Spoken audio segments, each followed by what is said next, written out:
Right here, down. Protect them out. We put the work in. Let's finish. Come on, man. Let's do this. Family, I'll do 1, 2, 3.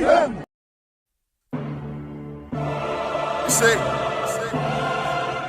we dream chase, cause that's all we was given to start with. Then we realized the dream was obtainable. Now look at us.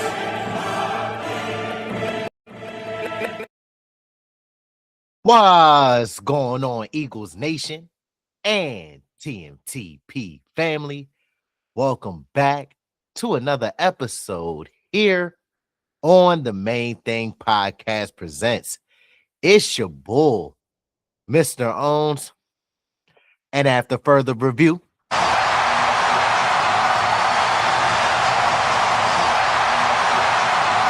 the call stands. I'm still official with no stripes.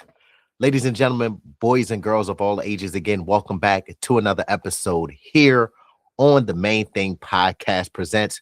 We're coming back at you with your midweek Eagles update.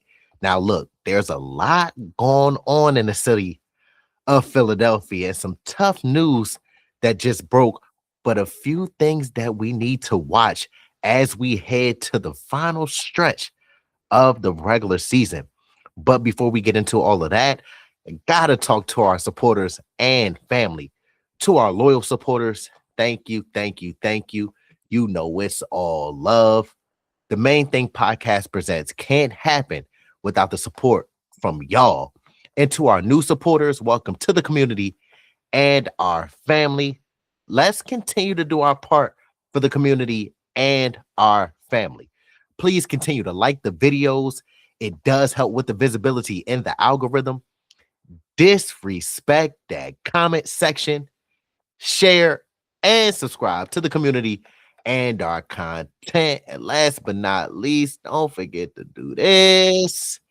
Make sure to turn on them noties and keep your ears and eyes peeled to the streets like your local neighborhood watch. Wow. So you don't miss when me and Big Huss drop this pressure on y'all. So let's get right into it, man. So the big picture, where do our birds stand? Right now, the Philadelphia Eagles sit with an 8-4 record, something that we're not used to. And of course, we want better, but it is a respectable record. But with the recent losses piling up, there's a lot riding on what happens over the next few games. The offense and the defense both have question marks right now. It's inconsistency and a lack of execution on offense, and on defense, injuries are starting to pile up. So this is a crucial moment for our Philadelphia Eagles. But we got some news about Darius Slay. Oh, let Mr. Owens correct myself. About big play Slay. I don't want to, I don't want to get attacked because you already know, but big play Slay, there's been increasing chatter about him. He was claimed off of waivers by the Buffalo Bills. They had higher waiver priority than us. And even though many thought that he would resign with the Birds, now the waiver priority, it was from, I believe, the first 3 or 4 weeks, and it was based on the record. So at that time, even though we both have an 8-4 record, back at that time, the Eagles had a better record than the Buffalo Bills. So they were one spot ahead of us, right? So now, with that news being broken, Slay is now reportedly considering retirement. His agent, Drew Rosenhaus, said that Slay will take a few days to decide whether he wants to play on. I told y'all on the last content that if Slay got claimed by any other team than the Philadelphia Eagles, that he can threaten retirement. And Buffalo, out of all teams, wanted to go ahead and claim him. You knew that him and his wife and his family wanted to come to Philadelphia, but y'all still put in the claim, and now you are stuck with Slay not reporting to Buffalo. Now, look, for Philly fans, this leaves a hole, all right? There's love and respect for big play Slay, and many hoped for a reunion. But if he decides to hang it up, the Eagles will need to lean more heavily on younger corners and the depth players. But I do have some good news for you. I do got some good news. Now, it might be a plan where Slay can still get back here with the Birds. But what he will have to do is hopefully when he goes and thinks about whether he wants to prolong his future, which we already know because there were mutual respect between him and the Philadelphia Eagles when he was cut by the Pittsburgh Steelers. Now, Buffalo will have to release him or put him back on the waiver wire for this to happen. But we all know back in the Chip Kelly, I can't stand Chip Kelly. Back in those days, though, we're not going to bring up old stuff.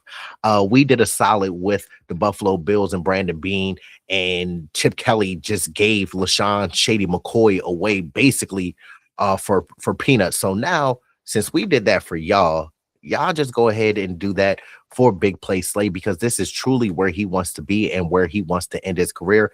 And also his family loves being in Philadelphia as well. We saw Jennifer Slay switch her heart from gold to green, and then she tweeted and saying basically, I'm paraphrasing, but the city is effing amazing. They love the Eagles and things like that. So let's go ahead and bring him back to where he belongs.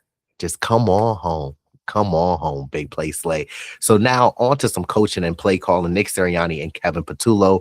Head coach Nick Sirianni recently confirmed that Kevin Patullo remains as the team's play caller despite mounting criticism over the offense's struggles. That conviction from Sirianni shows organizational commitment to continuity, at least for now. But with rising fan frustration and on-field struggles, the pressure on the offense and coaching staff is real. Something that I feel can help the offense get back on track is getting back to the running game. Our offensive line has been an issue this season, not getting the push up front that we need to create those holes for Saquon and Tank Bigsby. Let's get some more touches of Tank Bigsby. Let's incorporate some RPOs with QB1 and then some design QB runs for QB1, because it's a numbers game.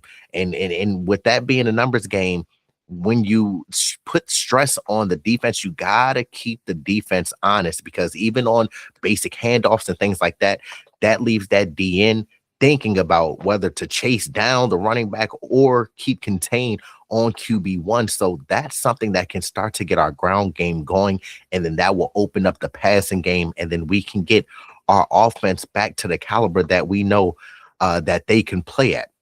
So now let's switch over to the defensive woes and Jalen Breadman Carter's shoulder issues. Defensive coordinator Vic Fangio publicly confirmed that Jalen Breadman Carter has been playing and even struggling with a shoulder injury. I kind of figured that, because every time you see Jalen Breadman Carter on the field, he's holding his wrist and things like that, trying to keep his shoulder up. And against the Bears, Jalen Breadman Carter's performance did dip, and the weakness in the run defense was glaring. Now, Fangio did admit that the team got outworked at the point of attack and suggested that part of that falls on the coaching staff and scheme execution. All he said is, we have to do better. We have to execute at a high level, okay?